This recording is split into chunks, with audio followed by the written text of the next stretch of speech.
morning, everyone. My name is Susan Bellman and I'm a diabetes educator from Diabetes SA. And on behalf of the National Diabetes Services Scheme and all the staff at Diabetes SA, I'd like to welcome you to this year's National Diabetes Week seminar, Food and Exercise as Medicine. Each year, Diabetes SA celebrates National Diabetes Week to raise awareness about diabetes in Australia. Now today actually marks the last day of National Diabetes Week, and the week has really been focusing on diabetes and medication. But today we thought we'd do things a little bit differently, and we're focusing on food and exercise as medicine. We're extremely privileged to have two guest speakers here today. We have Nailand. She's an exercise physiologist from the University of South Australia. And we also have Cashman. He's an Accredited Practising Dietitian from the Grains and Legumes Nutrition Council in Sydney. And we'll be hearing from both of these speakers this morning. Just before we hear from these speakers though, I'd just like to spend a little bit of time talking to you about type 2 diabetes and exercise. So if we look at the management of type 2 diabetes, the National Health and Medical Research Council recommend lifestyle intervention. So what do we mean by lifestyle intervention? We mean exercise, which we'll be hearing about today. We mean diet, which we'll also be hearing about today, specifically grains and legumes. And of course medication, which has been the focus of National Diabetes Week. So these three elements actually make up the prescription for type 2 diabetes. Now, if we look at exercise, research has clearly shown that exercise at the correct intensity and the correct duration can actually improve quality of life and actually assist in the management of diabetes. Exercise plays an important role in blood glucose control and managing those cardiovascular risks right from the very first stages of type 2 diabetes. Now Claire will spend the morning discussing the benefits of exercise, the different types of exercise and how long you should be exercising. But for me as a diabetes educator, there are some considerations that we need to look at associating type 2 diabetes with exercise. And I'd just like to run through those considerations with you now. Before we start any exercise routine, we need to consider what diabetes medication are we taking. So why is this important? We know that there are two groups of diabetes medication called insulin and sulfonylureas, and they increase the risk of hypoglycemia, or hypo for short. Now just to refresh what hypoglycemia is, it occurs when the blood glucose levels fall to 4 millimoles per litre or below. So that's what we define as a hypo. Now these two classes of medication, they can increase the risk of hypoglycemia anyway, but as soon as you throw in some exercise, then that risk of hypoglycemia can be increased. So I just want to spend a little bit of time talking about sulfonylureas. So sulfonylureas is the name of a class of medication or a group of medication. Now for this particular instance, there's 4 members in this class. There's glibenclamide, there's gliclazide, there's glimepiride, and there's glipizide. So that's the active name, so that's the active ingredient. So that's the chemical, if you like, that is doing the job to help manage diabetes. Then the pharmaceutical companies give what they call the brand name or the trade name. So for the example at the top there, the glibenclamide, 2 pharmaceutical companies make glibenclamide, and one's called Dainil and one's called Glymel. So they're both glibenclamide, but the different names are the trade names or the brand names. And that applies to all your medications. They've all got an active name and a brand name or a trade name. And so it's very important that you understand and distinguish the difference between the two. Now, I also mentioned to you that insulin can also increase the risk of hypoglycemia. Now, there are many different types of insulin. There's your long-acting insulin, your short-acting insulin, there's intermediate-acting insulin, there's even premixed insulin, where you've got the two different insulins in the same injection. Now, we know that insulin can increase the risk of hypoglycemia, but some insulins can increase that risk greater than others, and that depends on what we call the action profile. But we want to keep you safe, and so we put a bit of a blanket statement around the fact that all insulins can potentially increase your risk of hypoglycemia. But if you want to know more about the action profile of your insulin that you may be on, speak to your GP or your diabetes educator. So you might have noticed at the front this morning with the resources, there was a resource, diabetes and medication. Now, in that resource is a list of those sulfonylureas that I just mentioned. There's also a list of the insulins that I also mentioned, but there's also a list of all the medications that we take for type 2 diabetes. So if you haven't already got one of those resources, perhaps you could get one at morning tea. Now, I just want to spend just a little bit more time talking about hypoglycemia. As we've already mentioned, it is a condition that occurs when blood glucose levels fall to 4 millimoles per litre or below. We've also mentioned that it can be a direct side effect of insulin or medication called your sulfonylureas. But then as soon as you throw a little bit of exercise in there, then that risk of hypoglycemia can be increased. And we've got what we call delayed hypoglycemia. And what we mean by that is after exercise, your blood glucose levels may fall 6 or 12 or 24 or 48 hours after exercise. So you may not actually experience hypoglycemia while you're actually exercising. It may be afterwards. And so that's why blood glucose monitoring is so very important. So for those of you who are sitting in the audience and saying, yes, I am on a sulfonylurea, or yes, I am on insulin, what do you do if you are at risk of a hypo during or after exercise?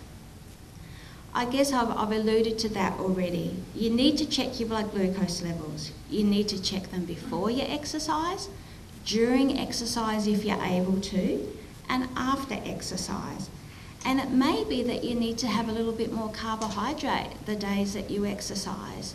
An example of that may be perhaps you are on a sulfonylurea and you know that you're going to be exercising after lunch. So perhaps you wouldn't just have chicken and a salad for lunch because there's very little carbohydrate in there. You may need to have a little bit more carbohydrate. And so this is a really good time to make an appointment to see a dietitian that's specialised in diabetes who can actually help you tailor your carbohydrate intake around your medications and around your exercise. Now, if your pre-exercise blood glucose level is less than 5, so this is for those of you who are on insulin or sulfonylurea, then you really need to fuel up a little bit, okay? You need to have something a little bit extra before you exercise. Not a banquet, but perhaps a piece of fruit, perhaps a sandwich, perhaps a tub of yogurt, because we know that about 15 grams of carbohydrate is going to increase your blood glucose level by about 3 millimoles. So just wanting to get it just up a little bit more than 5. And I guess the other thing to consider for those of you who are on sulfonylurea or insulin, to know how to recognise a hypo, how to prevent a hypo, and how to manage a hypo. And that might be being a little bit organised and carrying some rapid acting carbohydrate with you, for example, jelly beans. Now that resource that I mentioned that talked about diabetes and medication, if you turn it to the back, it talks more about hypoglycemia. So it helps you work out whether in fact you are at risk of hypoglycemia. It talks about the signs and symptoms of hypoglycemia, and then it talks about how to manage hypoglycemia. So again, if you haven't already obtained one of those resources, perhaps get one at morning tea. I really can't emphasise enough the importance of blood glucose monitoring. So for those of you who are on sulfonylurea and insulin and are anticipating exercising, but for everyone, blood glucose monitoring is so very important, and perhaps we can't discuss it at great length today, but just to remember that your blood glucose meter is really your best friend. Now, for those of you who are sitting there saying, well, I'm not on a sulfonylurea and I'm not on insulin, so what considerations do you need to be aware of before you participate in any type of exercise? You need to check in with your doctor to make sure that you're going to be safe. And this is particularly the case if you wish to participate in vigorous exercise. So you might be planning on running a marathon, or you may be just planning on doing the City to Bay, for example, and you haven't exercised for some time. You really just need to tap in with your doctor to make sure that you're going to be safe. You definitely need to do this to actually prevent any cardiac events from happening, any strokes or heart attacks, because at the end of the day, you're wanting to keep yourself safe. And it's not just about blood glucose readings. I mean, when we talk about diabetes, we always talk about blood glucose readings. But it's not just about that. It's about those diabetes-related complications and just knowing the condition of your heart and the condition of your blood vessels. If you've got an established cardiovascular condition, then you definitely need to tap in with your doctor to make yourself nice and safe. And if you've got high blood pressure that's not stable, then you need to tap in with your doctor as well, particularly if you're going to be participating in vigorous activity, or if you're going to be doing some resistance training. So you're going to be lifting some heavy weights. And if your blood pressure is not stable, then perhaps it's recommended that you don't participate until you do get your blood pressure nice and stable. So now just some general considerations before you start to exercise. Some good quality supportive closed-in footwear. Make sure your feet are safe, and this may be a good time to have an appointment with your podiatrist so that they can recommend some suitable footwear for you. And I guess you need to ask yourself the question, do I have altered sensation in my hands and feet due to peripheral neuropathy? If the answer is yes to that, then perhaps you should consider just low impact exercise, and Claire will talk more about the different types of exercise with you. Other things to consider, and these are general considerations, I guess. Keep hydrated. Make sure you take your water bottle with you. Plenty of fluids, very important. Don't exercise if you're not well. Make sure you've got your medical alert with you so that there is that identification there for you. And don't forget your sunscreen and hat as well, which goes without saying for any type of outdoor activity. So, you've exercised, you're feeling pretty good. What do you do after you've exercised? I guess you really need to know how your body responds to exercise. And that, in a nutshell, is really monitor your blood glucose levels. Because what we do know is that sometimes the signs and symptoms of a hypo are the same as the feelings that you get when you exercise. So those of you who are on sulfonylureas and insulin, then by monitoring your blood glucose levels, you can kind of ascertain how your blood glucose levels are travelling. And we know, of course, that physical activity can lower your blood glucose levels for up to 48 hours afterwards, and that's why we're wanting to do exercise, to reduce our blood glucose levels. But of course, we don't want them to go below 5 for those people who are on sulfonylureas or insulin, and even below 4, because that puts you into that hypoglycemic state. And if you are on a sulfonylurea and you're finding that your blood glucose levels are going below 4 after exercise, then it may be you need to consider, do I need to reduce my dose before exercising? Or do I need to have a look at my eating before exercising? So these are just little considerations that you need to think about. And of course we know that straight after exercise your blood glucose levels may actually go up, and that's due to the adrenaline that's released during exercise, and that's quite a common thing as well. I think I've laboured this point quite a lot this morning. Remember that hypo risk if you're on insulin or sulfonylureas, and of course don't forget your feet.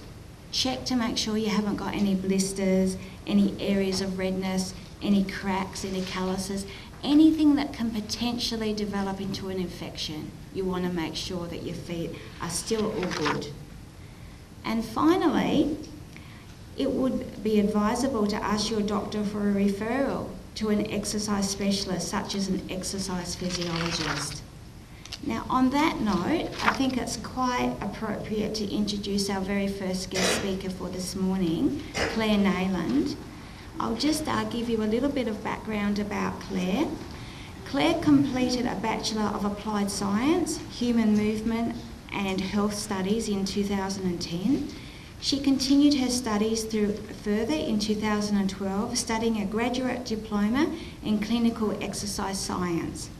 After 2012, Claire started doing small pieces of work for some of the university's external exercise physiology clinics, which mostly focused on aged care, and then gradually built up her position at the Uni SA, which is at the City East Campus Exercise Physiology Clinic, where she now works 4 days a week. Working in the Uni SA clinic, Claire consults with people with all sorts of conditions, but in particular people with diabetes and other metabolic conditions. Claire is passionate about the importance of remaining physically active for health and overall well-being. And Claire is happy to answer questions at the end of her session. Could you please join me in welcoming Claire? Hi everyone. Thanks Susan, that was a really good introduction to today, so hopefully we've got a bit of a precursor before we starting exercise, the things that we're thinking about. I want to just highlight to begin with, it's a lot of information to take in today, especially if we're not already active. And the last thing we want is to put anyone off exercising because it looks quite complicated and there's risk factors and things like that. Ultimately, what we've got to remember is that the benefits always far outweigh the risks, okay? So we need and we want everyone to be physically active, and the job of myself and people like Susan and your GPs and anyone else that's involved in your management plan is to help you become physically active and provide pathways that are suitable for you. So please seek out that help. Don't be put off by different risk factors and different things like tests and things you might have to go through. That's just all part of the process, and we're all here to help you through that. So yeah, today I'm going to have a bit of a chat about the types of exercise clearly that are beneficial for people with type 2 diabetes and what's recommended. Also going to have a chat about why that's so beneficial and why it's so crucial that we do remain physically active and are meeting those physical activity guidelines. So some of us might say, yes, I think I am physically active and I do everything around my own home and I walk different places, but are we actually meeting the requirements and what's set out as guidelines so that you can better manage your blood glucose levels, but also manage risk factors for things like cardiovascular disease and kidney disease and all other conditions associated with type 2 diabetes. So we are talking about exercise as part of a management plan. So it's not necessarily a treatment or a cure, but it is a tool for management, and it's a crucial management tool. So it's not a cure for type 2 diabetes, however we must include it as part of our daily life. And it is about a lifestyle change that we're talking about. So appropriate exercise, and this is the key for today's speech, it's not about just exercise and go out and do whatever you can. It's got to be appropriate for you.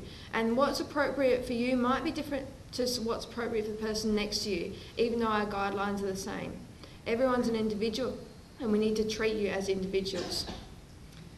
So we do want to think about stopping the progression of your disease where it is now, and hopefully slowing down that progression, but also preventing further complications. Okay, so when we talk about diabetic complications, hopefully all of you are quite aware at the moment the things that you need to be mindful of. So when we're talking about chronic complications, hopefully you're all aware that there's sort of 3 different categories. So we're talking about your microvascular disease, so that's your small blood vessels, and that's when we're talking about things like blood vessels to the eyes and the kidneys. That's why I think like keeping in touch with optometrists and making sure you see your GP regularly to keep on top of all these risk factors.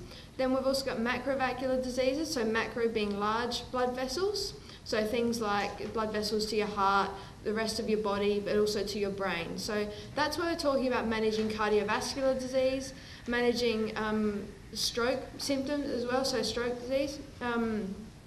Being very mindful of the symptoms of progression of cardiovascular disease, but seeking regular checkups with your GP to keep on top of that and manage your risk factors.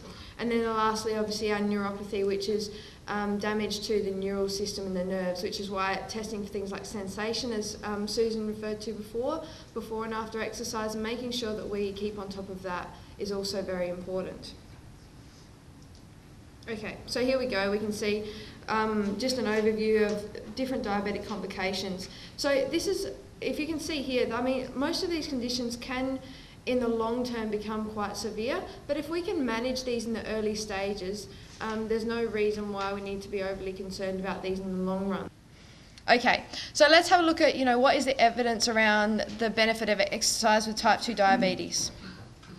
So we know that it improves blood glucose control overall, and this is talking about consistent exercise. So we're not saying that you do one bout of exercise and we're fine to go. It is consistent exercise over time. But it also improves insulin sensitivity due to changes in body composition, and that we're talking about, so changes to fat and muscle mass. So we've got increases in muscle mass, increased capillary density, so your capillaries are your tiny little blood vessels that distribute your blood and oxygen and all your nutrients to the rest of your body, and also changes to glucose transporters. So ultimately we can slow the progression of the disease, and that's what we're hoping for.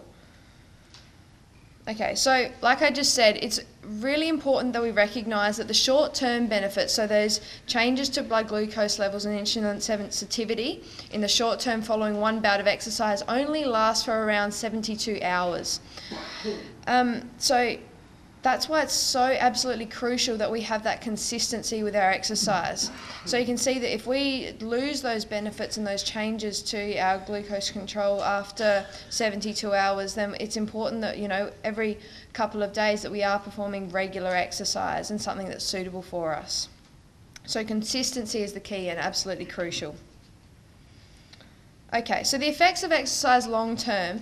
Ultimately, we're aiming to reduce our disease risk. So reduces risk of cardiovascular disease, also reduces our blood pressure, assuming we're doing appropriate forms of exercise, improves the utilisation of oxygen in areas of poor circulation. So we do know that with diabetes we can have issues with circulation, especially in our lower extremities, so down towards our feet and toes, and that's why obviously our sensation checking is so important as well.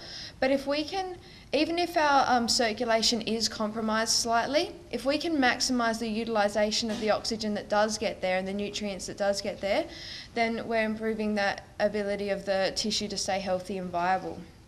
And it also improves our blood lipid profile, so that's talking about things like cholesterol. So hopefully with your regular checkups with your GP and your routine blood testing, you will get results for your cholesterol and your different lipid profile components. And with regular exercise and appropriate exercise, we can also help to manage and control that back to normal levels. Okay, so we also decrease our proportion of body fat and increase proportion of muscle mass. So with more muscle mass and less body fat, we're utilising our glucose better from our bloodstream. So ultimately, the more muscle mass we have, the more likely we are to achieve our weight loss goals as well, which we know is crucial to managing disease risk. We also help to maintain physical function and independence. Now, obviously, as we become older, this is more increasingly important. We do want to be able to stay in our own homes, and we want to be able to keep doing the activities we do love to enjoy, but also our basic activities, such as things like cleaning the house and being able to, get out of bed easily in the morning and have a shower and hang the washing out, things like that, that do require some level of physical exertion most of the time. We want to be able to maintain this function as long as we can. With regular exercise, we do know, and there is great evidence to say that we do stay physically functional for longer. The other important thing is to consider the effect of exercise on our mental health and well-being, because we do know that with type 2 diabetes population there is a greater incidence of depression and other mental health issues than the rest of the population. So making sure that our mental health is stable and well is very, very important. So we are talking about when exercise, and I think that's one of my great philosophies of the work I do, is that when we talk about health, it's an overall health and it's a well-being issue. We're not just talking about physical symptoms, we're talking about your wellness and your ability to enjoy life and do everything that you want to do. So overall, we're talking about better managed blood sugars. If we can manage that and control our diabetes, then we do have better health and well-being overall. Okay, so now we get into the nitty-gritty technical stuff. This is our guidelines set down for us. So it's recommended that we have a combination of both aerobic and resistance training. So as Susan referred to before, resistance training is our weight training, so where we're lifting heavier weights. And it's shown that the greatest benefit comes from combining these types of exercise.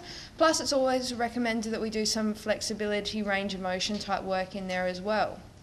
So what do we actually need to do? So you can see this table outlines the guidelines for aerobic training and resistance training. So I'm not sure if everyone here has heard of what we call the FIT principle. So down the left-hand side of the table, we can see the frequency exercise, which is the number of times per week, the intensity of exercise, so that's how hard we're working, and the time that we exercise for, but also the type of exercise is absolutely crucial as well.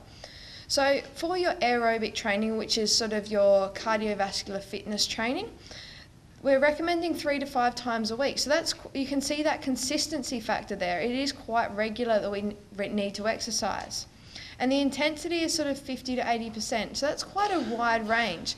But we've got to consider where we're starting from. So someone that's starting from not exercising at all at the moment, that 50 to 80% may not be incredibly hard. Like a short walk for some people may be achieving that 50 to 80% of intensity of exercise. Whereas someone that's already quite fit may need to work quite harder, so may need to do some swimming where they're swimming quite quickly and getting their breathing rate up, and that's what they need to do to achieve their required intensity. So we can see that for what applies for one person, the same intensity for another person could be completely different types of exercise and different speeds of exercise, different exertion levels. It's recommended that walking, swimming and cycling are your best forms of aerobic intensity exercise. These are all low impact exercises. So we said before that looking after our feet is very important. So low impact exercise obviously reduces the risk for developing ulcers and sores on our feet. So walking and swimming is absolutely fantastic, a full body exercise where you're using your upper body and lower body, but of course isn't for everyone. And once again, cycling is fantastic as well with no impact on the body. For most of us, however, walking is usually the most efficient and effective form of exercise, and it's something we can do from our own home. We don't need to go anywhere to do it. We don't need to go to a pool. We don't need to go to a decent gym or anything like that. It's something we can do from our own home, just around our footpaths, hopefully. Our resistance training. So we're talking about our weights type training. Now, don't get me wrong, this is not something you have to go to a gym to do, okay? We're all about promoting exercise within your own lifestyle at the moment. We don't want to take time out, and obviously things like finances and accessibility to different institutions can be a bit unaffordable sometimes. So our resistance training can be things like body weight type exercise, so using your own body weight as the weight that you're lifting. Now this is recommended sort of 2 to 3 times a week, and 60% of your maximal. So if you consider what the maximal weight you could lift, then we want about sort of 60% of that. And we're lifting that weight 10 to 15 times, so 10 to 15 repetitions. Generally, like you can see, the type of exercise recommended is the body weight exercises and also machine weight. So if you do have access to a gym or a facility that has gym equipment, then your machine-based exercises are best rather than the free weights, which are your dumbbells and your barbells and things like that. And once again, we recommend the flexibility training, generally speaking, is a really good way to remain functional, because we do want to maintain that range of motion that our joints have always had. Okay, so the big thing is to keep it interesting. With a lot of us, our issues with exercise is the motivation factor. I don't like this type of exercise, or I don't like that type of exercise. It takes up too much time, I can't fit it into my day. And for other people, it is a fact of getting bored, and walking around the block every day is not something we want to do, and we can become sick of it. So make sure you keep it interesting and look at your options, like having a very broad perspective of the kinds of exercise that we can do. So you can see here things like if we do yoga or Pilates, just simple gardening can be a form of exercise as well, depending on what kind of garden you have, how big it is. You can do things like your gym exercises, going for a bike ride, whether that's on an actual bike out on the road, or some people like to use all of the equipment we have nowadays with the indoor bikes and exercise bikes. Aqua aerobics, swimming, just walking, doing bushwalking, different trail walks, whatever it is that you enjoy and you know that you can consistently do, that's an option for you. So there's many considerations, as Susan referred to before you start a new exercise program. But there's many considerations for us as exercise professionals as well. So we come at it from a little bit of a different perspective sometimes as what you would as a client. So what we consider is the client's interest. So what are you interested in doing? What do you enjoy doing? What are the risk factors associated with each type of activity? Medication usage, the goals that you have. So what are you actually looking to achieve? Do you have a specific goal, like something like weight loss where you want to achieve a certain weight? Or are you looking for general health management, mental health and general well-being? And what other health concerns do you currently have? So it might be that you have a health consideration that's not even related to your diabetes. We might have musculoskeletal problems, so if you have things like knee pain and hip pain, or have had previous operations that limit you from doing certain types of exercises. All of this needs to be taken into consideration before starting, because obviously that's going to limit what you can do. Okay, so this is sort of where our role comes in, I think, for a lot of people. An accredited exercise physiologist, we work with everyone as an individual. Even though that everyone in this room is obviously dealing with the same condition overall, each person will have a different prescription just depending on where they are and what they're capable of. So we evaluate all of those above conditions we were just talking about, and then we can prescribe an exercise program that's hopefully individualised to you depending on those chronic conditions. So it's all evidence-based practice, and that's, I think, the big term these days is that what we do, people want to know why we're doing it and what's the benefit, what's the evidence behind this, and is it going to work for me? So I think a lot of people these days do want that evidence, they want that information, they know what they're doing is going to achieve the results they want. And it's got to, like we keep saying over and over again, it's got to be individualised to yourself. Okay, so if we just take a moment within the room here, those guidelines we put up before, I'm going to show you again in a minute, but where are we now? So consider your life, what you do in your daily life, even if you're not going to a gym or going specifically out to do exercise, where are you in relation to those exercise guidelines, and what are you actually looking to achieve? What are your goals? So here we've got those guidelines up again. So just have a think about your daily life and what that consists of. You might find that, if you go shopping on a weekly basis or a couple times a week, and during that time you're actually walking around the shops for a good solid half an hour to an hour. So have a think about all those things you do within your daily life and then how they stack up against these guidelines. Probably a good thing that I should have mentioned before as well, in terms of your intensity, where you're looking at the aerobic exercise, that 50 to 80% usually equates to, if you were, imagine that your breathing rate is up, so you're a little bit puffed out, but you should still be able to maintain a conversation with me. So if you were working quite hard, and if your breathing's really up there, and sort of puffing and panting and you can answer in one-word answers, we're probably working a little bit too hard to start with. So we want to, if I was to ask you a question, you would be able to answer me fine back, but you would still find that your breathing's increased a little bit. Alright, so if you've all had a bit of a thought about sort of where you are in terms of this table here and the types of exercise we need to do, let's have a look where we go from there. So when we set our goals, I think this is absolutely crucial that everyone needs to set themselves a goal before starting an exercise plan. we want to make sure that we're setting ourselves up to succeed in whatever we want to do.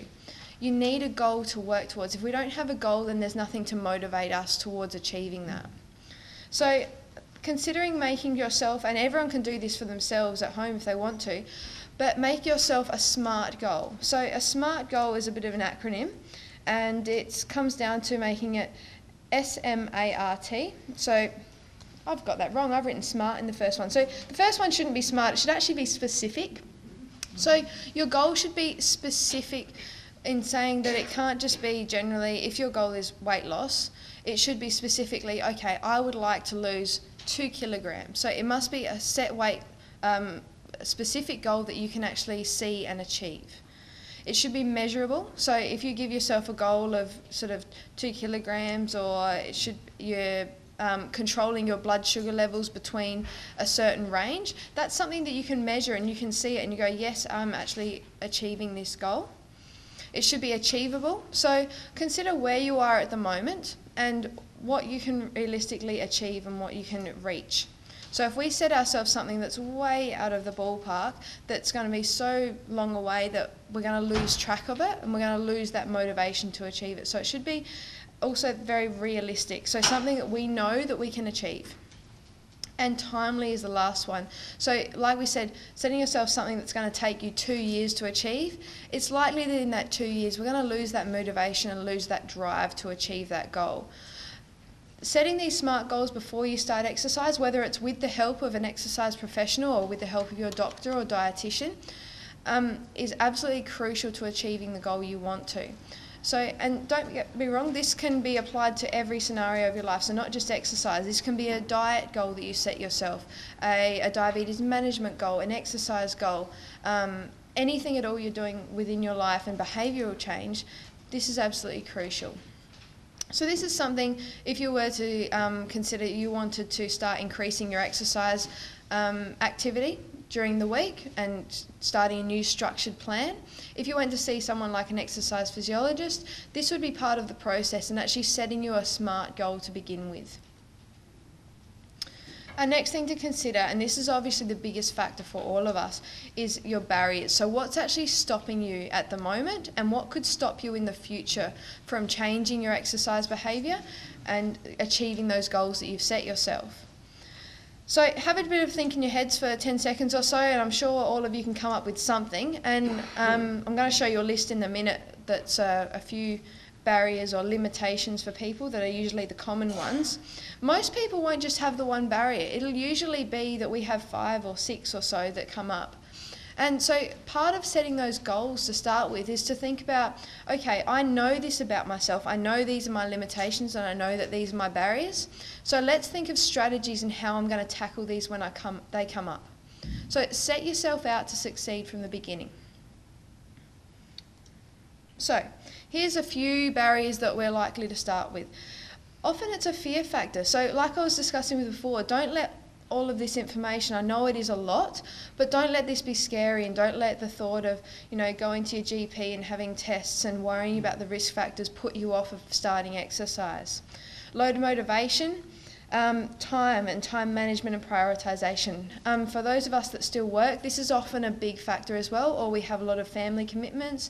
If we are carers for others, our prioritisation and our time management can often be the most challenging factor for us within our lives, especially the lives we lead today are very, very busy.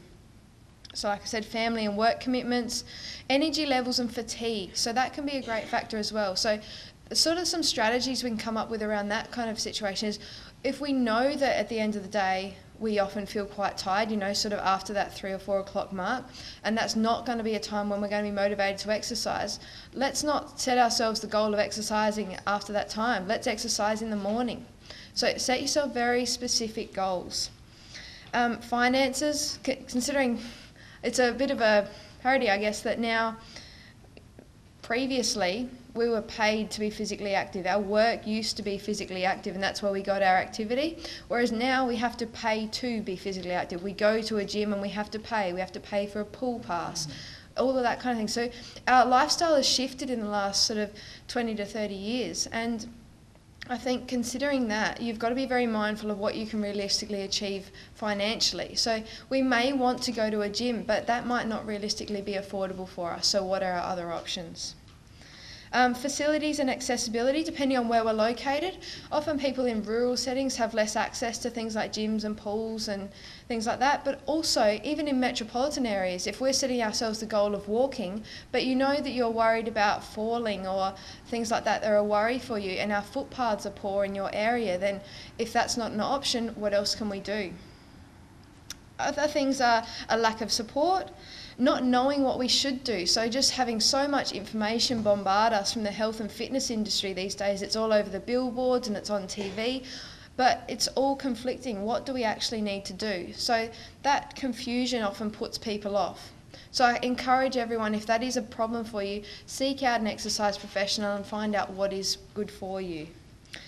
Things like feeling self-conscious in a public setting, but also just not liking exercise can be a barrier as well. So sometimes it's chatting with someone to see, okay, can we change your perception of exercise and what that is? We're not expecting anyone to run around the oval or run a marathon straight away. We're thinking about sort of lower level exercise and just changing lifestyle behaviours. Okay, so from here we develop our plan. So we set up a SMART goal, hopefully, and all the principles of the SMART goal are there. And we also account for those barriers that we identified previously.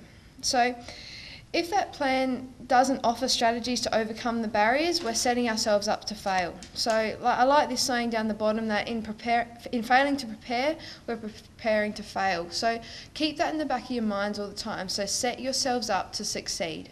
So the more planning and the more information that you have and the more that you can take control of these behavioural changes in this exercise, the more likely you are to succeed and achieve your goals. Because keep yourself at the forefront. This is all about managing your own health and your own life. So that's got to be crucial and that's got to be the main part of your plan. Okay, so when we've got our plan, if we start exercising, how do we know, so if we say, okay, start out, I'm going to walk around the block 3 or so times a week, that's great. And that might be achieving those intensity guidelines that we spoke about before. So you might be achieving that 50 to 80% and you're going for the right amount of time. But then that becomes easier because our body adapts and we become fitter. So then how do we change that again to reach those same guidelines? So main thing is that you only change one aspect of your physical activity at a time. If you change too many things, it's a bit of an overload on the body. We need to allow the body time to adapt and adjust. So I'd recommend, changing one of those components. So the time, the length of time you're exercising for, the frequency of your exercise, so how many times a week that you're exercising for, or your intensity. And you change one of those at a time. Generally speaking, I would recommend everyone in the beginning phases to start by increasing your frequency, so the number of times per week. So keep the type of exercise similar and the length of exercise similar, but start to increase how often you're doing it. Then after that, we increase the length of time that we're doing it for. And lastly, I would recommend increasing the intensity. So start with achieving that consistency of exercise. It keeps coming back to that, so that regularity and that continuity of your exercise program. And give yourself as much support you can in the long run. Okay, I did touch on this before as well, but I find this a really important factor when I'm talking about exercise in any population. So your overall wellness and well-being, and considering the impact that exercise can have on your mental health as well. So it's not just for your physical health and managing risk factors physically in terms of your diabetes and cardiovascular disease, but it's also crucial in managing overall health and your psychological well-being. So we all know that the days that we feel better and that we feel more energetic and more physically active, then we actually are more likely to carry out our exercise plan and our the plan that we've set ourselves. So if you can look after your mental health in the long run, you're actually going to be better off in managing your physical health as well and managing all your risk factors. So for people with type 2 diabetes, exercise has been shown to, one, reduce stress levels, which is often a factor once again in our society, reduce depression rates, but also improve overall self-esteem. And we know that all of these three things combined can lead to an improvement in our physical health despite the impact of exercise and the reducing risk factors for things like cardiovascular disease, blood pressure, weight loss, things like that. So independent of anything else, we can see that for people with type 2 diabetes, exercise has a very, very positive effect on our mental health and well-being. I think especially those of us that do have quite demanding lifestyles, whether we're caring for others, we have families and work commitments or other commitments during your daily life, that stress levels build up, and stress can have a very negative effect on our body and our diabetes management as well. So considering the effect of the exercise and consistent exercise on managing your stress levels can be absolutely crucial in the long run as well. Okay, so I do come from the UniSA Exercise Physiology Clinic. There are a lot of us out there though, so outside of our clinic there's a lot of private practitioners as well, exercising all around the metropolitan area of Adelaide and South Australia, but also a few in the rural areas now as well. So I think for those of you that do want assistance and help with developing a plan and managing your diabetes in the long run, seeking out that help is absolutely crucial. So whether it is just, if you can use Google and do an internet search, there's a few listed in the yellow pages as well now, but there's also, if you ring up a place like ours and you say the area you're in, we're happy to look up places that are nearby you if that's what you're looking to do. So for you with type 2 diabetes, you do have access to access these services through things like Medicare. So there is team care arrangements if you're not already using one.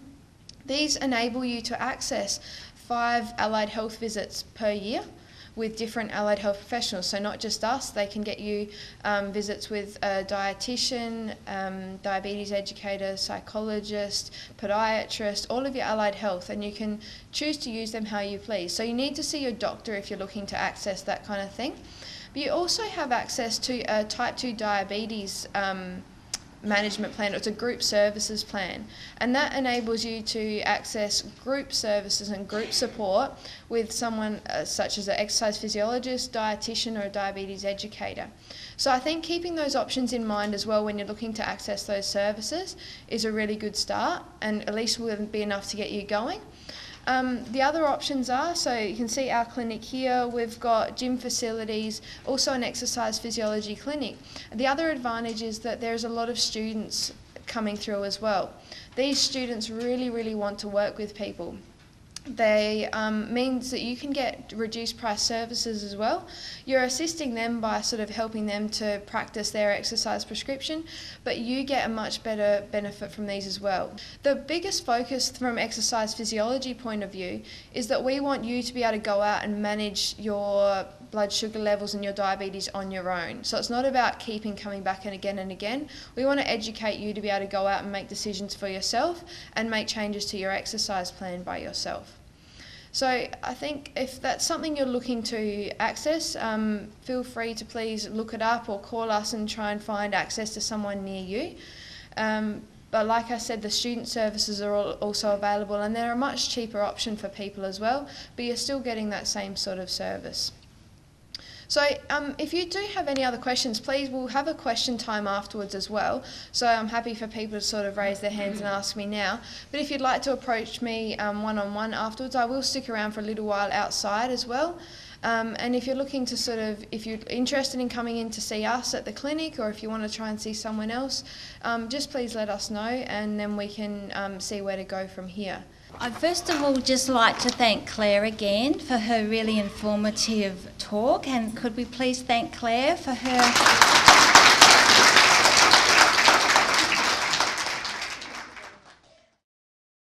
Okay, so I'm really quite excited about introducing our second speaker. Our second speaker is Chris Cashman. Now, Chris is an accredited practising dietitian working in the role of the Nutrition a project officer with the Grains and Legume Nutrition Council, and that's the leading authority on the nutrition and health benefits of grains and legumes. Previously, Chris has gained a range of experiences working as an accredited practicing dietitian across a number of settings, including clinical, private practice and corporate health. And as with our first speaker, there'll be time at the end of the session for you to ask any questions for Chris. So could you please join me in welcoming Chris?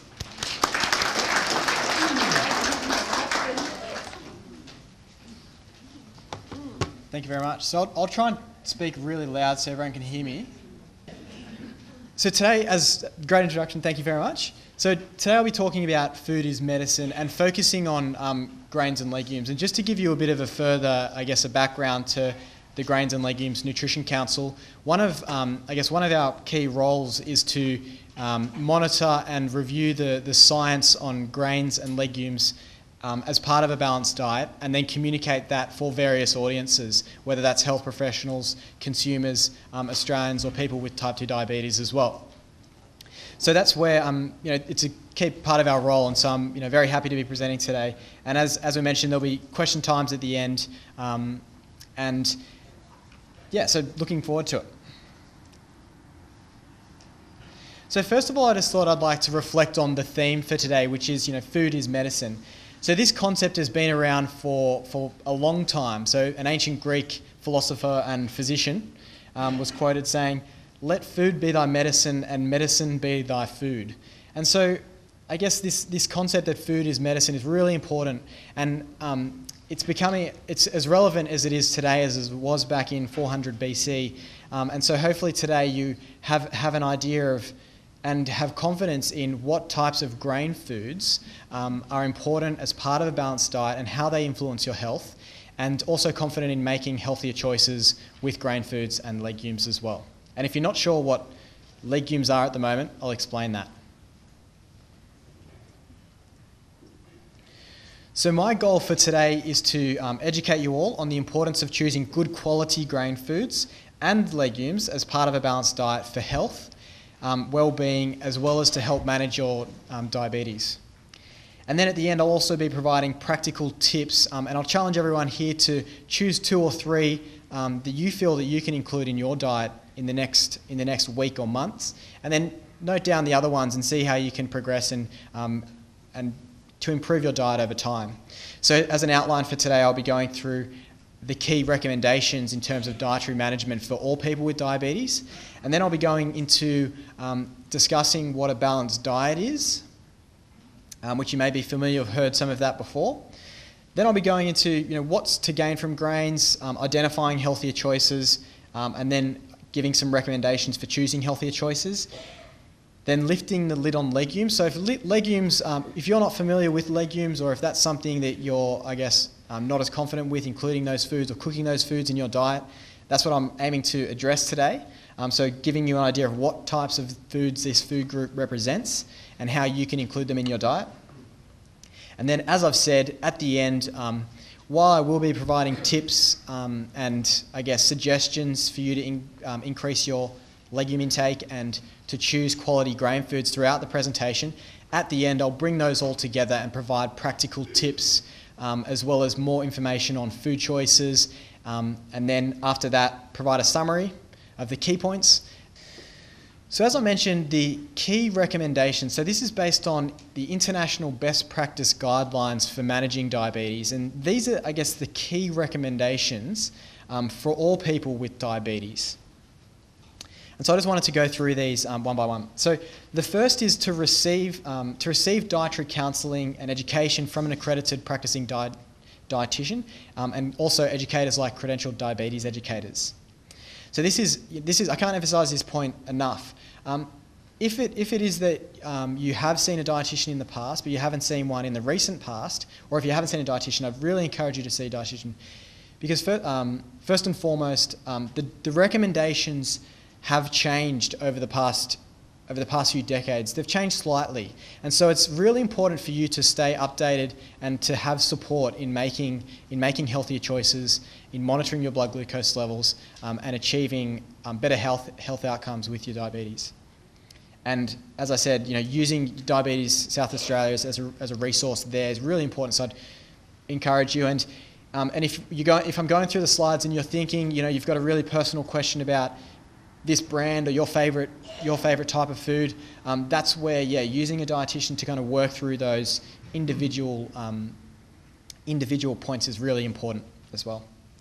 So the second point, enjoying a balanced diet. So just like the general population, all Australians need to enjoy a balanced diet. And we'll go into what your thoughts are of a balanced diet, and then expanding on that as well. All Australians, including yourselves, need to enjoy that balanced diet to get all of the nutrients that you need for health and to prevent nutrient deficiencies in the short and long term. But then also that balanced diet is about helping to reduce your risk of complications of diabetes or reduce your risk of other diet-related diseases in the long term. And that's where that balanced diet is really important. Achieving and maintaining a healthy body weight, so aiming to eat to your energy needs, so choosing portions that are going to help you achieve and or maintain a healthier body weight is also very important in terms of managing diabetes and the complications of diabetes. Also, choosing lower glycemic index carbohydrate foods and maintaining consistency in carbohydrate intake and regularity of your meals throughout the day and day to day as well. So they're all really important, and they're top line summaries of those international guidelines for all people with diabetes. So it's likely that you've heard these before, but I'm just re-emphasising those. And then also a point here is for individuals with type 2 diabetes, another key diet point is to where you can, if there is an intensive lifestyle intervention or program, if you can get involved in that, that's also been shown to improve outcomes and improve blood glucose management. And what I mean by a lifestyle intervention or program is, I know in New South Wales I've been involved in a few different programs where it's a dietitian or an exercise physiologist, and they provide just education, so group educations, and I'm sure Diabetes South Australia does those too. And so where you can, if you haven't accessed those before, I'd really encourage you to find out what options are available, because they have been shown to improve outcomes in terms of diabetes management. And it's also a social environment to learn and continue education and support. So these are the key recommendations, and getting to know your grain foods and your legumes plays a really important role in all 5 of these key recommendations.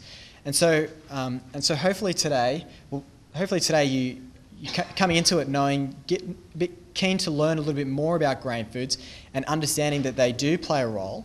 And hopefully today you'll understand the significance of the role that they can play in promoting your health in the long term, and then how you can incorporate that into your diet in the coming weeks or months and make some healthy changes.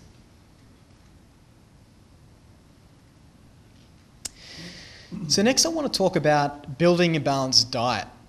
And I've got a big group here, but I wanted to ask, what's the first word that comes to your mind when you hear the word balance or a balanced diet? So feel free to just shout it out, and I'll take a few and then we'll move on. Variety? Size of the meal. Size of the meal? They're All food groups. all food groups. Great. So, and I'm getting, I had similar responses upstairs. So that's, there's this understanding that it's talking about variety or talking to different food groups and different, that variety message is really coming through. And then also those amounts, both really important. Are you balancing the amounts of the different types of foods that you're consuming at meals throughout your day, throughout the week? So that's spot on as well. So that's good to hear as a dietitian. But also, that variety message is really important. As a dietitian, when I hear balance, I think of this picture. So this is the Australian Guide to Healthy Eating. So this was revised in 2013, and what this represents is a guide to the proportion of different foods that you should aim to consume throughout the day. So throughout the day, the proportion of different foods from the 5 food groups. And this guide allows for lots of different types of dietary patterns. It allows for different cultural types of diets, like your Mediterranean diets or Asian type diets. So within this, it's guiding you towards food choices, but it allows for that variety, and it's emphasising choosing variety within groups and throughout the groups as well. So that's on the right, we've got the Australian Guide to Healthy Eating, and as I mentioned, this is part of the 2013 Australian Dietary Guidelines, which was revised, so last year was revised. These guidelines are based on a comprehensive review of the science. So the guidelines and the guidelines and resources that are within the Australian Dietary Guidelines are based on over 55,000 studies on the relationship of foods to health. And so that's very important. So when you hear something in the media, or when you hear something, someone said something about a nutrient and a health benefit, just keep that in mind. If it's one study, or just keep in mind that these guidelines are based on 55,000 studies, a comprehensive review of the science, and one study you shouldn't be basing dietary changes or anything on one study or one thing you hear. So just keep that in mind. These recommendations provide they provide recommendations based on whole foods, and what I mean as whole foods, it could be vegetables, or so say talking about whole foods like onion or different types of fruits, or like bread or milks and things like that. So that's what I'm talking about, whole food. I'm not just talking about foods that are one whole, like one apple. So when I'm talking about whole foods, I'm talking about all of the foods that are contained in the 5 food groups. And importantly, a quote from the Dietary Guidelines is that no single food can provide all of the nutrients in the amounts needed for good health. And so that's something to keep in mind as well. So the guidelines has three key recommendations for us here today. The first is being physically active and eating to your energy needs. So that's really about talking to the theme of today and how diet and exercise play a really important role in helping you to achieve a healthy weight or maintain your weight, or maintain a healthy weight if you're there as well. The second point, as we pointed out here, is about that variety. So encouraging us to enjoy a wide variety of nutritious foods from each of the 5 food groups. So as I mentioned, enjoying a balanced diet is really about making sure that you're getting the nutrients that you need for your health in the short term, but then also to protect your health in the long term. Then looking at fruits. So fruits, similar to vegetables, contain a wide range of those vitamins and minerals, different colours. They contain those different phytonutrients and protective fibres as well. Then we've got dairy, so dairy or dairy alternatives, providing a source of calcium as well as protein and low glycemic index carbohydrates, and I'll go into what that term means in a moment, if you're not familiar with it. And then we've got we've got our meat and our meat alternatives. So these are providing essential minerals like iron and zinc, vitamin B12 and proteins to help maintain and build muscle. And then you've got your grains and legumes. And so then you've got your grains and cereals food group. So this food group is the primary contributor of fibre, which helps our digestive health, but also helps to protect against disease. They're primary contributors of other vitamins and minerals, and also a source of antioxidants and those phytonutrients, particularly when you're choosing mostly whole grain or high fibre choices. And I'll expand on that and what nutrients they're providing as well as we go. So as you can see, each food group provides important nutrients in your diet, and so really aiming for that balance in your everyday diet, and then choosing variety within the food groups to get those different types of, getting a different range of nutrients and range of protective components. So the third dietary guideline is talking about the foods in the bottom right-hand corner. And sorry if it's a little bit blurry there, particularly if you're at the back. But these foods are called discretionary foods in the guidelines, and what that means is that we shouldn't be including these in our daily diets in large amounts. Should only be including these sometimes and in small amounts, because these foods are higher in nutrient. These foods are linked with poorer health outcomes, and they're higher in nutrients which are associated with negative outcomes. Nutrients like saturated fat, sodium or salt, and added sugars. And so that's why this food group is discretionary, and we should be aiming to base our diet on the 5 food groups and limiting these foods that are outside of the food groups or discretionary foods. But interestingly, a recent survey of Australians' food intakes found that 30% of Australians' energy intakes are coming from this food group outside of, coming from the discretionary foods. So they're not a food group, they're just coming from this range of discretionary foods. Things like sweetened beverages, things like sausages or takeaway meals, hamburgers, pastries, donuts, and all those types of foods are considered discretionary foods. And 30% of Australians' energy is coming from these foods, and that's a lot, especially if we're trying to achieve this first guideline, which is to be physically active and eat towards your energy needs, and the second guideline is to enjoy that variety to get those nutrients. These discretionary foods are energy rich, but they're not rich in those other nutrients that are rich in these foods that are in the food groups. And so if they're contributing a large amount in your diet, you might not be getting those important vitamins and minerals or protective components in your diet. And that's where it's really important to aim to base your diet on those 5 food groups. So today I'll be mainly focusing on foods and how you can make healthy choices within the food groups for grains and then legumes as well.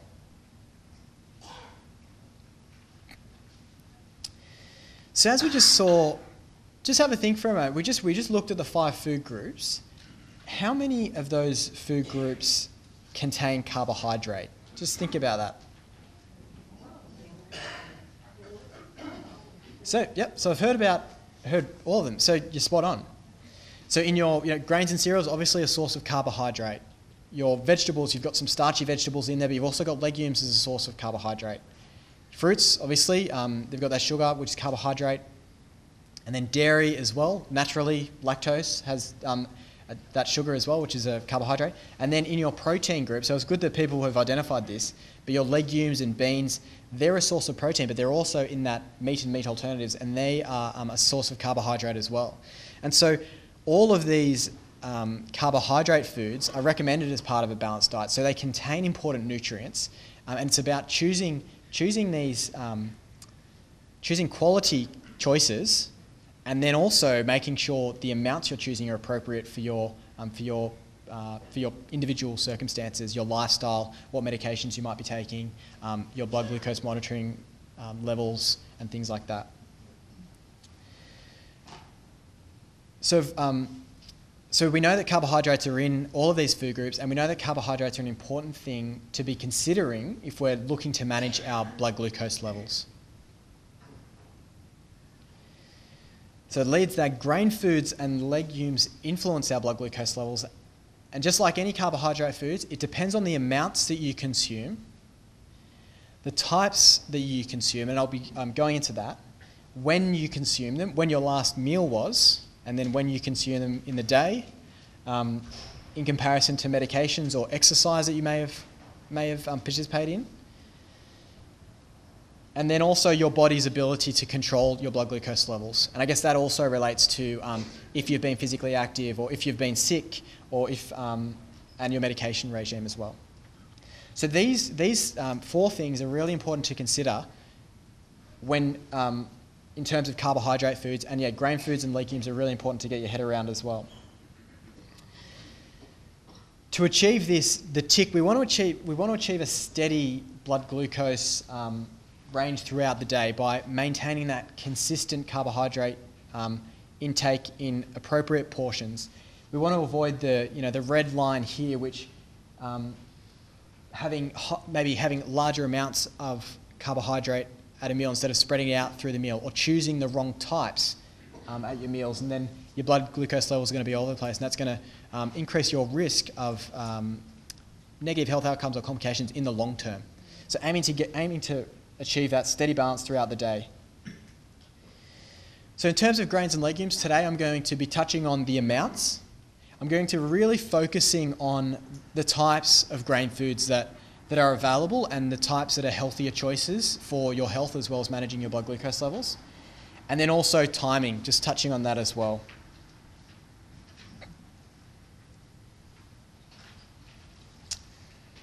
So the next section, going into what's to gain from grains. So how do grain foods act as a medicine?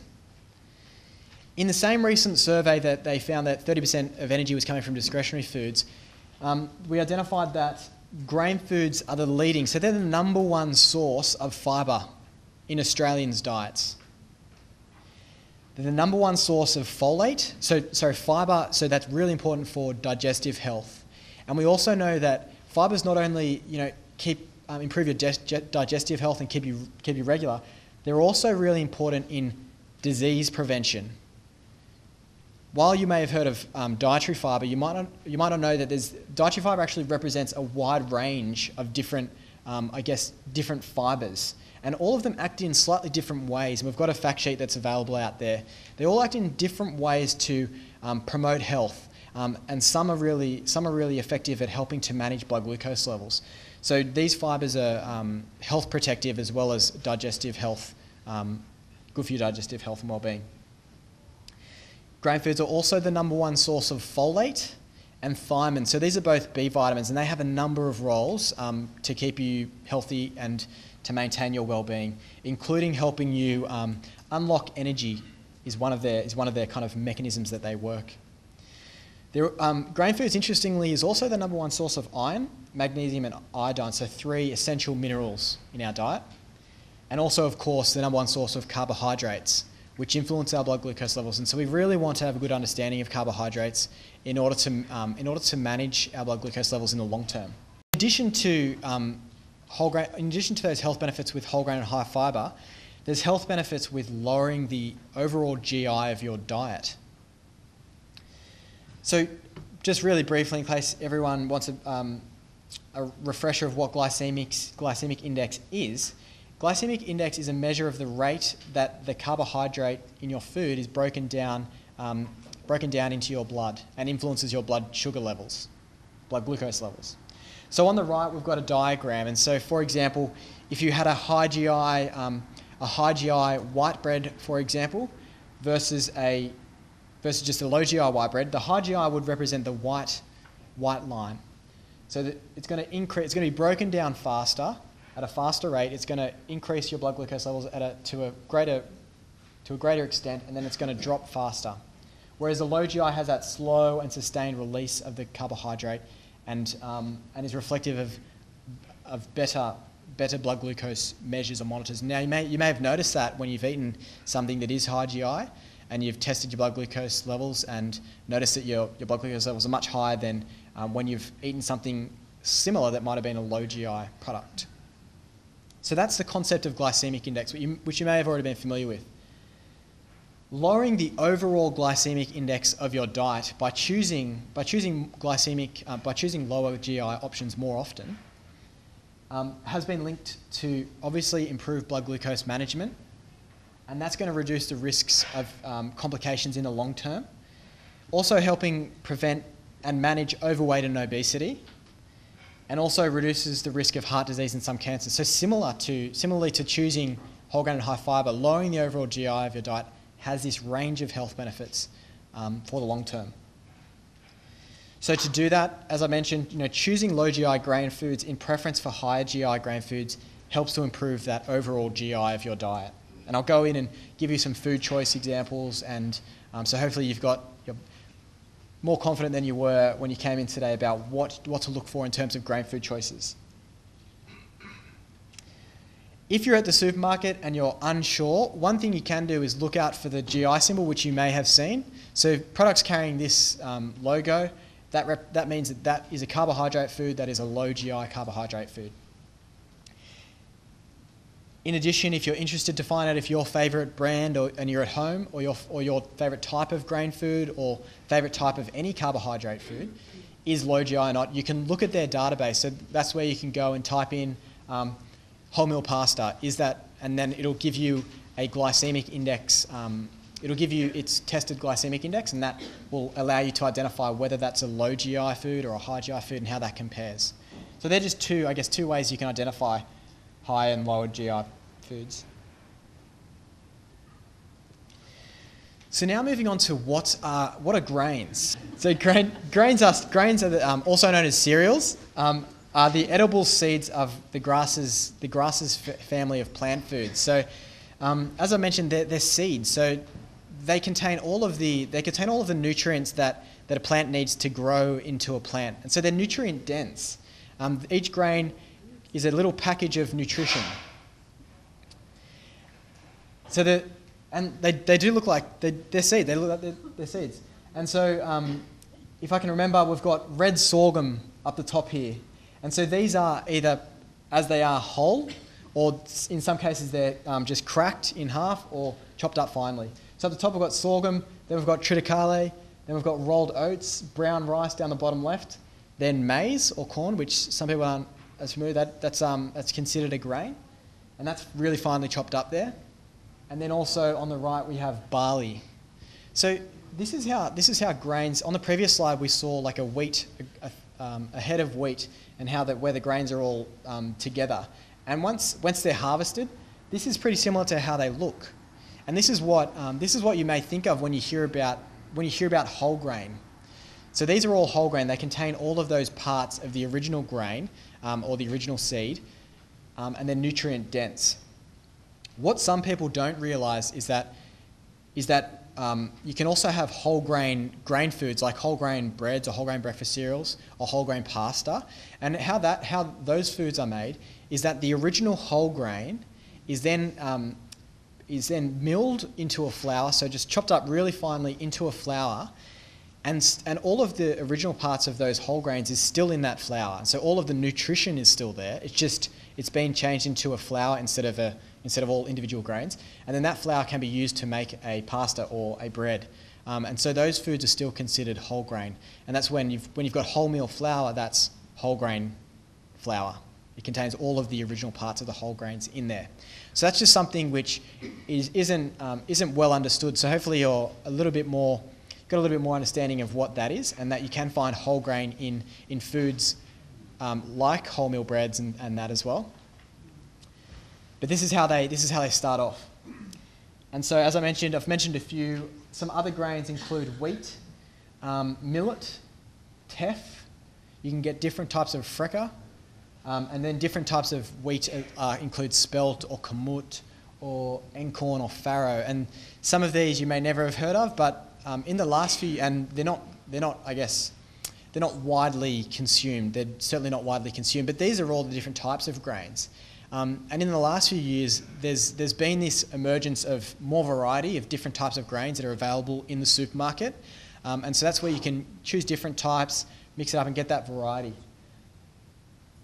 And what you might see as well is some of these grains then emerging into grain foods like breads and breakfast cereals or and options like that in the coming years. So that's just an outline of the different types of grains that are out there. But in Australia, most of our grains are coming from wheat, barley, oats and rye. In addition to these grains, there's a group called and they're referred to as pseudo grains. So this is amaranth, buckwheat and quinoa. Has anybody heard of these here? Yeah. So these pseudo grains, while technically they're not part of the same family of plants, they're nutritionally very similar. So similar protein, fat and carbohydrate, and then vitamins, minerals and phytonutrient content of these grains. So we consider them as part of the grains food group as well. So you might start seeing these appearing in your supermarket as individual grains or as a variety in different foods. So hopefully here I've explained that concept of yes, intact grains are whole grains, but then you can also find the nutrition that's found in those whole grains in other grain foods as well. And that's where that link to the health benefits is. So this is the grains food group. So you should be familiar with this. We saw this a couple of slides ago. So as I mentioned, you can use grains to produce a wide range of grain foods. And we've been making most of these grain foods for thousands of years. Breads, pastas, couscous. Then you've got your intact rolled oats or muesli options. Things like polenta. There's quinoa. And then you've got some breakfast cereals on the right there as well. So all of these foods are recommended to include as part of a balanced diet, choosing mostly whole grain or high fibre. Just on this as well, you can break the whole grain up into flour and then make a whole grain product, but you can also remove parts of the whole grain and make a refined grain product. And some of them are still found here. So things like these white flatbreads or white bread and those products. So those products don't contain the whole part of the whole grain, and so they're considered refined grain products. And so we'll go into making healthier choices within this food group, so that you are choosing mostly whole grain, mostly high fibre, and then also aiming to lower that GI of your diet. And just note here, so this isn't including those discretionary foods. There's things like cakes, biscuits and pastries, those grain foods that are higher in saturated fat, added sugars or sodium, salt. So, as I mentioned earlier, we know that 30% of Australians' energy is coming from discretionary foods, and that includes discretionary grain food choices. And so for the first step for many Australians, and it might be, it might be your friends, your children, your grandchildren, the first step for most Australians is choosing those core grain foods that are recommended as part of the dietary guidelines, that are higher in nutrition. So making this step from discretionary to core is, I guess, the first step for most Australians. Now for us, if we're looking to to reduce our risk of disease and manage our blood glucose levels, the next step is to make better choices and to choose quality grain foods within the grain food group, so that you are meeting that mostly whole grain, high fibre recommendation. So what this diagram represents is that within the grain food group, we've got whole grain foods, but not all whole grain foods are high fibre. Not all whole grain foods are low GI. Similarly, we've got high fibre foods like high fibre white bread. That's high in fibre, but it's not whole grain, and more often than not, it's not low GI as well. And then you've got low GI foods that may not be whole grain or high fibre either. So you've got, I guess, these three ideas of choosing healthier options within the grains food group, and in some cases, but not all, they overlap. And so what I want you to, I guess one of the take-home messages I want you to take from today is that you should be aiming for the middle part, which is, I refer to it as the holy trinity of grain food choices, and basing your grain food choices around options that are whole grain, are higher in fibre, and are also a lower GI option. And I'll go through and give you some concrete examples of what foods meet this criteria, and you can identify maybe what's currently in your diet, and how can you make a change to choose that food or balance the meal out with including those foods.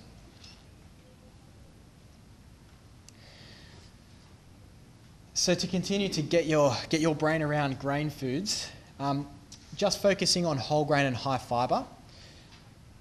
So grain foods that meet the whole grain and high fibre or high fibre criteria include your intact grains and pseudo grains, which I mentioned, things like oats or rolled oats. You can have that in your porridge.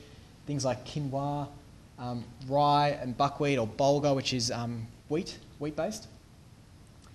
You can also get, so brown rice is a whole grain, but white rice is not a whole grain, so white rice isn't on this list. Because the outside, the fibre-rich bran layer of the brown rice has been removed to make the white rice.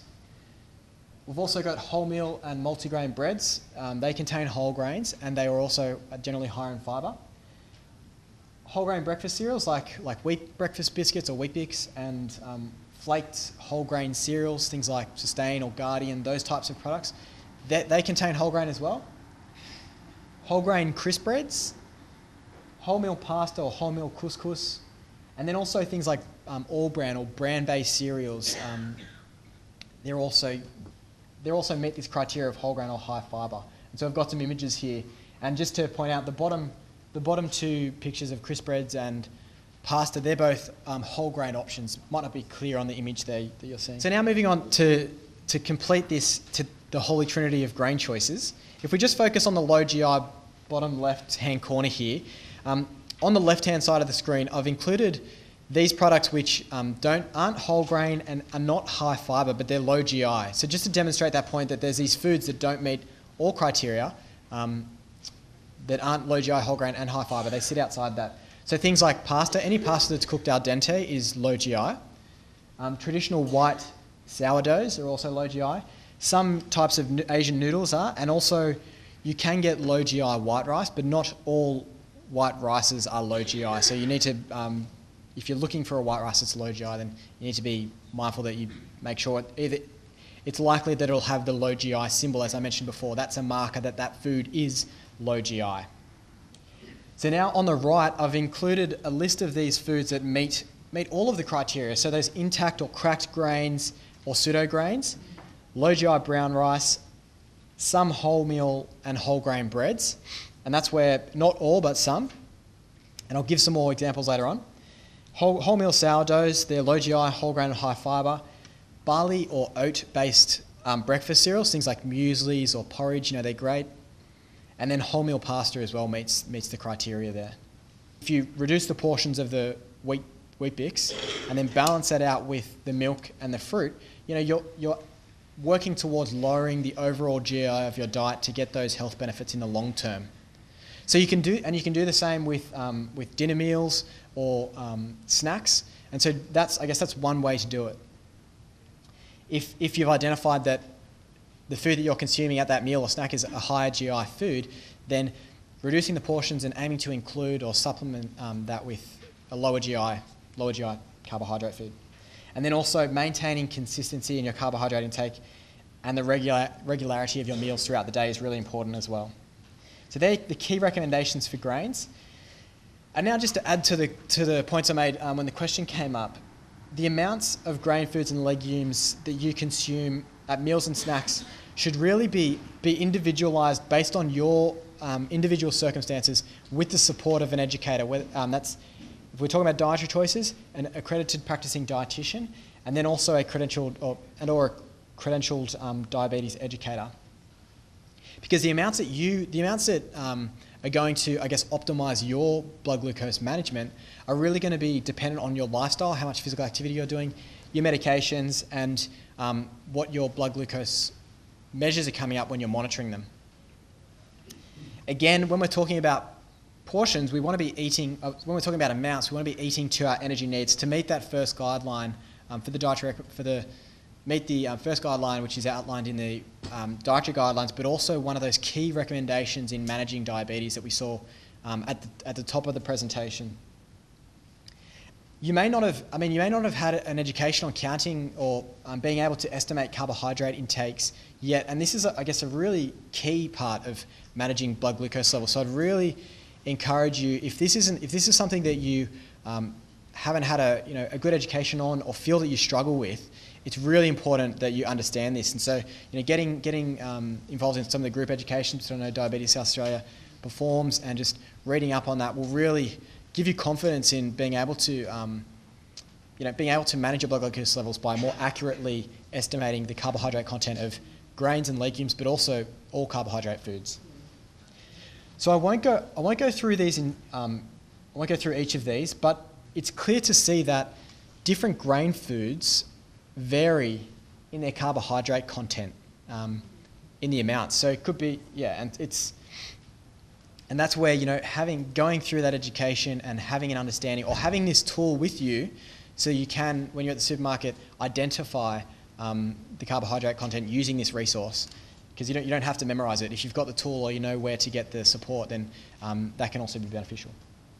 And as I mentioned, seeking guidance if your blood glucose measurements are higher than normal or are consistently high, then seeking support, because there might be other things in your diet which you're overlooking or looking to balance out your meals.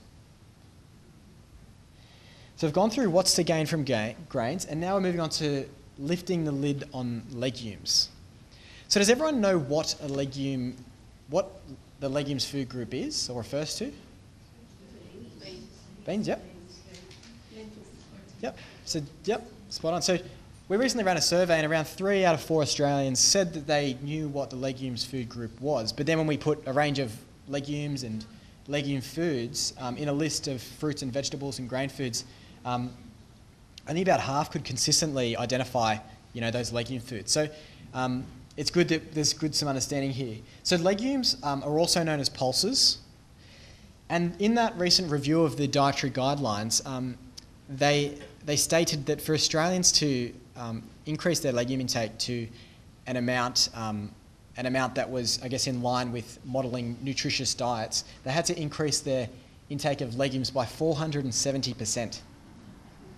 So that was within the dietary guidelines. That recommendation was the biggest food. I mean, it was the food group that needed the most attention in terms of Australians changing their dietary patterns to get those health benefits. We know that most Australians aren't consuming legumes. We recently ran a survey, and the average legume intake per week was around it was less than 1 cup of cooked legumes a week. So if the average of Australians, but the reality is that the people who do consume legumes, particularly people from Asian or Mediterranean backgrounds, they're consuming a lot and they're getting the health benefits. But then for most Australians, they're not consuming any. And so less than 1 serve a week, less than 1 cooked cup of beans or legumes a week, it's not many people are consuming. So, we're really passionate at the Grains and Legumes to encourage people to start eating legumes, and it's a positive message. A lot of dietary messages you hear are, cut this out or reduce this, limit this food. But this is a positive one, and it's a habit that's easy to establish once you give it a go and set yourself a goal. And so that's what we'll be going through now. And at the end, as I mentioned, I'll be giving some practical tips. So as I mentioned, legumes are also known as pulses. As we've identified, they're contained within the vegetables food group as well as the meat and alternatives food group. So as a vegetable, they are a rich source of a wide range of dietary fibres, so protecting your health there. They provide essential vitamins and minerals, as well as those antioxidants. They're different colours. They're providing different phytonutrients that are protecting your health.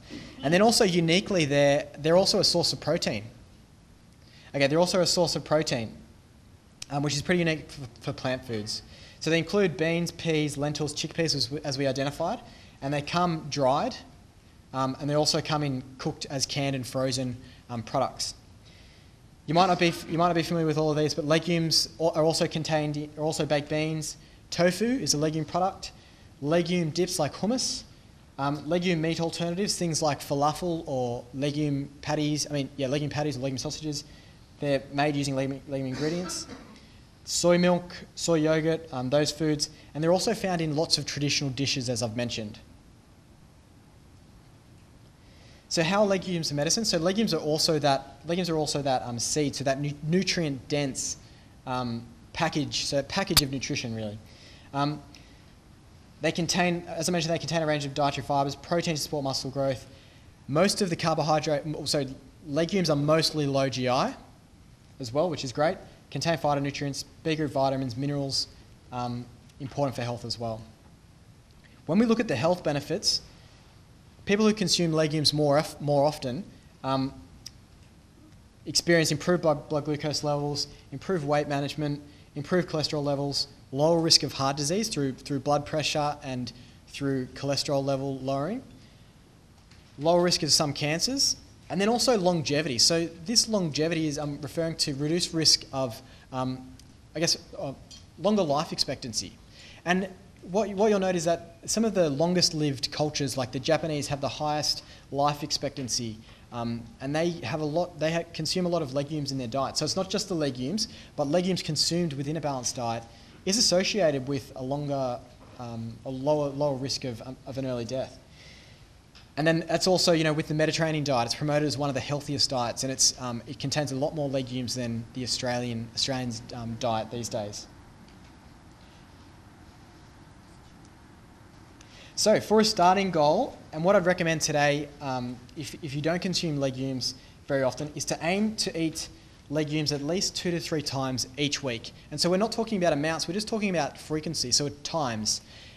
That's if you're not consuming legumes at all, but if you're consuming it more than that, then great. I'd encourage you to consume more. The research shows that half a cup of cooked legumes, so this is an aspirational goal. Maybe in a couple months' time when you're really introduced legumes and you're loving them, and you've got them included, and we'll go through some practical tips. Half a cup a day significantly reduces blood glucose levels and insulin levels, which is a really great outcome for individuals with diabetes. So that's half a cup of cooked legumes a day. And in a recent study performed at the University of South Australia, one of the researchers, Dr. Alison Coates, mentioned that after 8 weeks of being in this study and consuming half a cup a day, the participants actually commented on how easy it is. With convenient options like canned legumes or dips and things like that, it's actually pretty easy once you establish that habit. And I'll give you some more practical tips in a moment. So now I'm running tight on time, so I'll go through these, but I'd like to challenge you to choose 2 or 3, to trial in the next few weeks, and then note the rest down and just think about them over the next few months and how you can improve your diet. With breakfast cereal, with grains, choosing whole grain, high fibre, and low GI options is where you should be aiming. Breakfast cereals based on oats and barley, or high bran cereals, or traditional porridge and muesli are all great options. But remember, if you aren't including like a higher GI option, such as the ones below down the bottom here, that you can balance it out with dairy foods like milk or yogurt, or fruit and baked beans as well if you're having a bread. For lunch, choosing those whole grain or high fibre sourdoughs, other breads, or low GI brown rice. And you can also get wholemeal fruit loaf. Plain popcorn is a whole grain and lower GI. Rye-based crisp breads are low GI as well, whole grain and high fibre. Other crackers and crisp breads, so wheat-based crisp breads and crackers are high GI. English muffins, rice cakes, and some wholemeal breads are also high GI. Remember, look for the low GI tick, or use their database if you're not sure. And then for dinner, intact grains in soups, salads, casseroles, and your Asian noodles as well are an option as a low GI whole grain.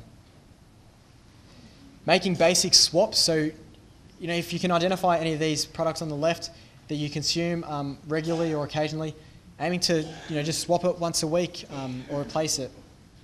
So bacon and eggs, you can add a wholemeal bread and then a low GI wholemeal bread, or baked beans instead of the bacon, just to balance that meal out, focus on the 5 food groups.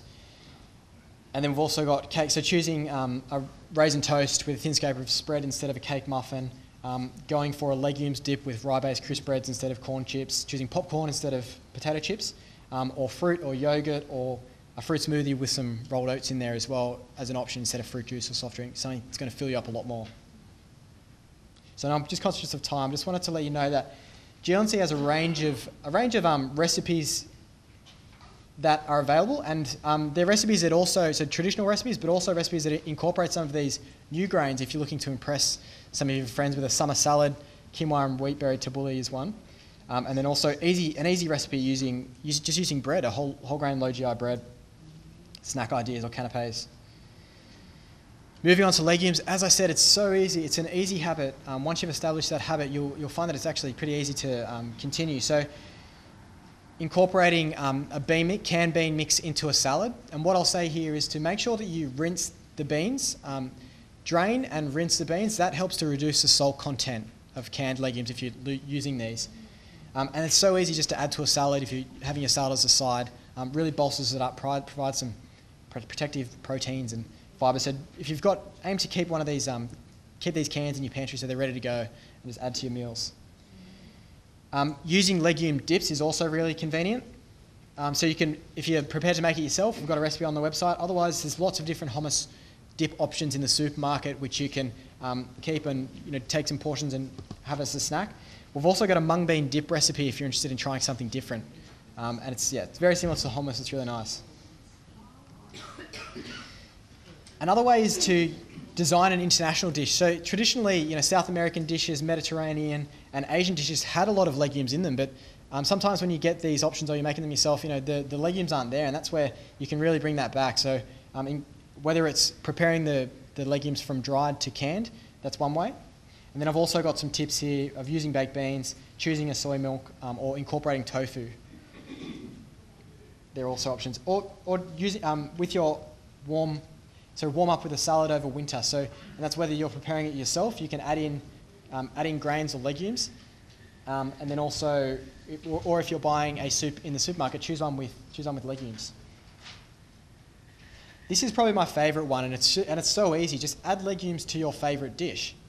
A recent study found that spaghetti bolognese is it's the number one dish in terms of, it's the most common dish in the home cook's recipes repertoire. Spaghetti bolognese, everyone knows how to make it, but not many people make it with legumes, and it's so easy to make your mince go a bit further. You can add red lentils or add kidney beans. That's just one example, and we've got a cookbook which is just focused on transforming your favourites into legume food, into legume-containing meals. So I've just got a couple more slides. Just to summarise, the recommendations include to enjoy a variety of grain foods, choosing mostly whole grain and high fibre, lower the overall GI by replacing high GI grain foods with low GI options, and aim to enjoy legumes 2 to 3 times each week, and seek guidance from an APD to get individualised advice. If you're looking for additional resources, GLNC and Diabetes South Australia has lots of great resources, so if you'd like to visit our website, you can. The Cooking with Legumes, and the Live Well plan are both available on our website. They're really popular. The Cooking with Legumes really gives you that more recipes about including legumes into your diet through through easy meals, and I know one of them is featuring on the Diabetes South Australia website this week. The Live Well plan is more about that whole diet, so it gives you more information on the other food groups and how the proportions you should be aiming to include in your daily diet. And then we've got recipes and the GI Foundation, of course, Diabetes South Australia, a key resource there.